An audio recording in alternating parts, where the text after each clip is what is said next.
It looks picture perfect, but life for many people here is a daily struggle.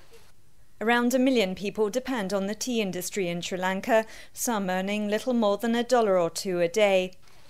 Tea is a vital cash crop, but one very vulnerable to climatic change. A prolonged dry spell this year sharply hit production yields. Tea workers like Rajaratnam say weather patterns have changed. I've been working on tea estates for the past 30 years, but the last 3 years have been really tough, he said. Because of the drought, our production has significantly dropped. We're unable to predict the weather patterns anymore, if it's going to rain or be hot. Our overall income has gone down. While the rains have now arrived, overall tea production this year is expected to be around 8% lower than last year. 5 or 6 years ago, things weren't like this, said W.G. Kusumawati. This year, in the first 3 or 4 months, we experienced a serious drought. We suffered a lot. It's been very difficult for us to get by.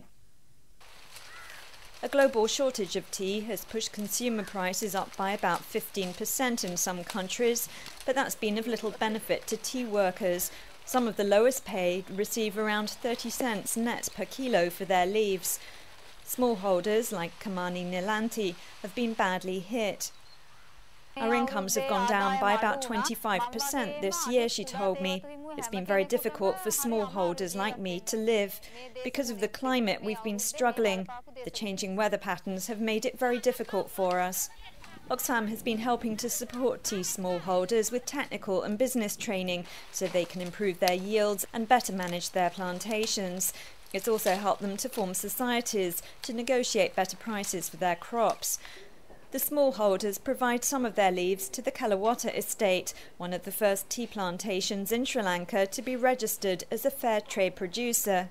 Estate manager Mahinda Ranawira says production has been hard hit.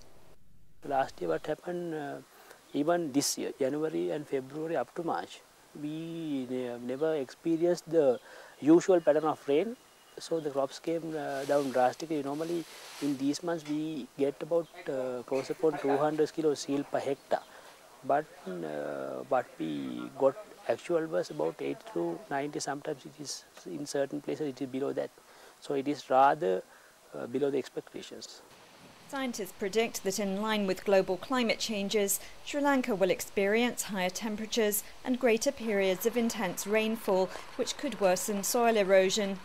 Under worst-case scenarios, some have predicted tea production could fall by more than 20% this century. Researchers are now looking at developing drought-resistant, high-yield tea plants and improving soil conservation.